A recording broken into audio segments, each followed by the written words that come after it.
Dans cette vidéo, nous allons faire une mise en application de quelques concepts qu'on a vus avec une forme particulière représentant un chemin. Cette forme, je vous l'ai mise au format OBJ. On va faire File, Import, Géométrie, Pass, OBJ.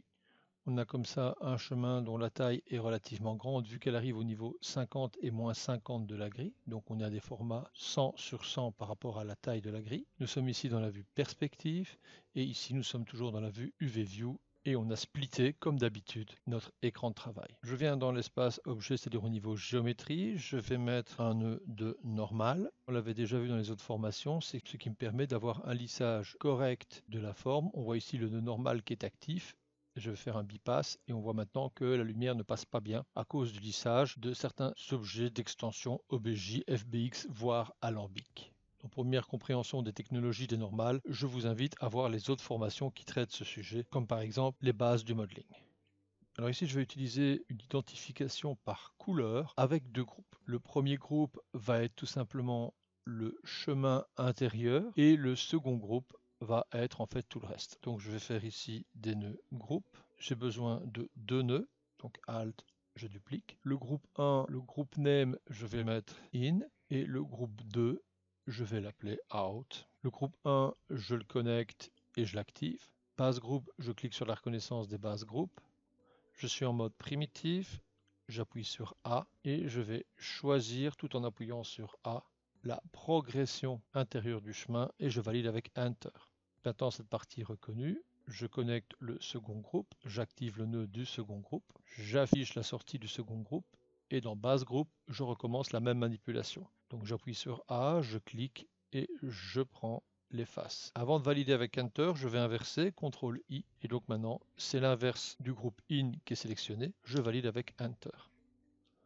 Ici je vais mettre Color pour identifier le groupe 1, donc groupe IN. Le color groupe IN, on va mettre bleu. Maintenant on identifie très bien la partie intérieure de la géométrie.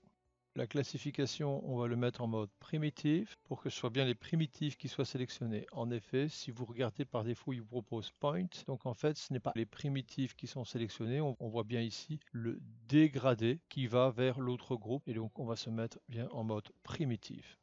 Alors bien sûr, on n'est pas obligé, mais à titre cosmétique, je vais recréer un deuxième nœud color. Donc tape color, je connecte, j'affiche la sortie, je vais choisir une couleur rouge. Je vais dire que le groupe va être le groupe out et dans la classification, on va mettre primitif.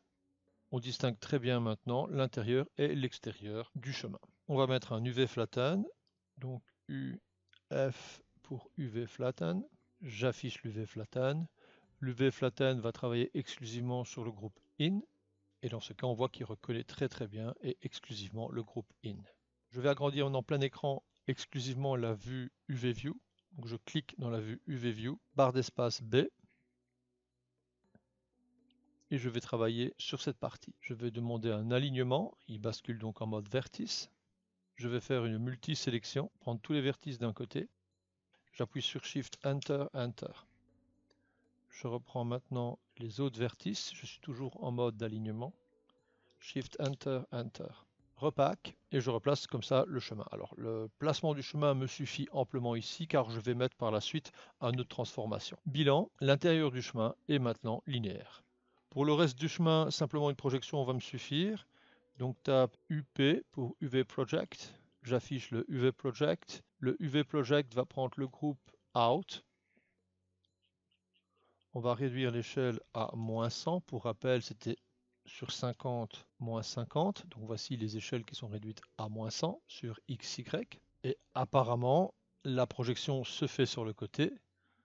Donc si je fais Alt B pour voir la projection, voilà voici, on se rend bien compte que je dois me mettre au-dessus, donc je vais faire une rotation sur l'axe X de 90, c'est-à-dire 90 degrés. Maintenant, je fais un UV Transform. J'affiche l'UV Transform, je réagrandis la vue UV View en cliquant dedans, barre d'espace B. L'UV Transform va agir uniquement sur le IN, donc groupe, je vais mettre IN. Je peux comme ça ajuster le placement du IN, voir sa rotation. Donc la rotation, ce sera sur Z, je vais mettre 90 degrés.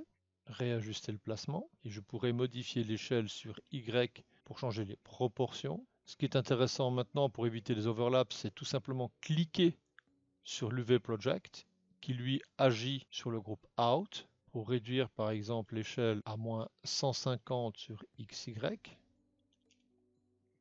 voire ajuster les transformations. Pour voir maintenant surtout si la projection in est correcte, je vais mettre un UV Quick Shade, donc UQS.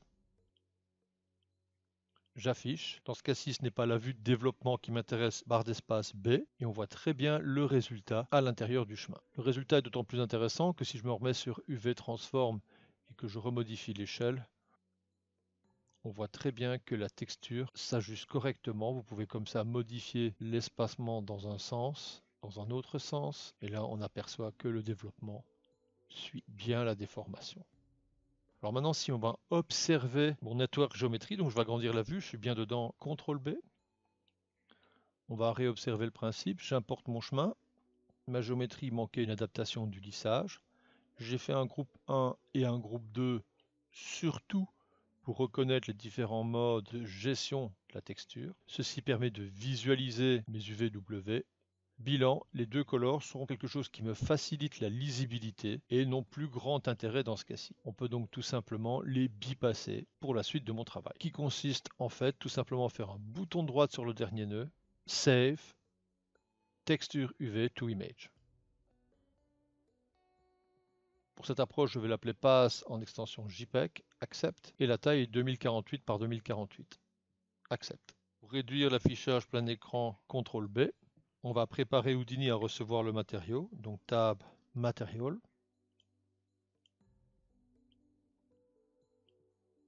On affiche le nœud matériau, on va dans Matériau Palette, dans ce cas-ci un shader basique dont la surface n'a pas d'indice de réfraction suffit amplement. On va dans Texture, Use Texture, et on va aller chercher la texture après sa préparation. Voici notre développement UVW, on va le nourrir. La partie In est nourrie avec des traits en pointillés qui ne sont rien d'autre que des successions typographiques de la lettre I, tandis que la partie Out est nourrie avec un effet de brosse.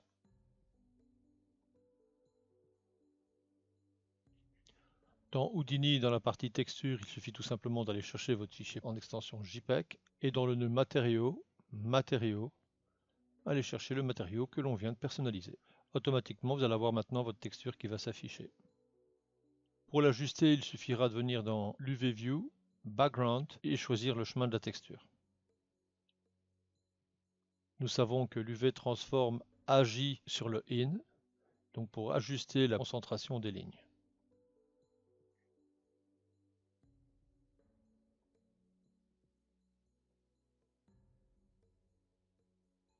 Chose intéressante avec les subdivisions d'Houdini, il va respecter la projection des textures. Après le nœud matériaux, si je mets Tab Subdivide,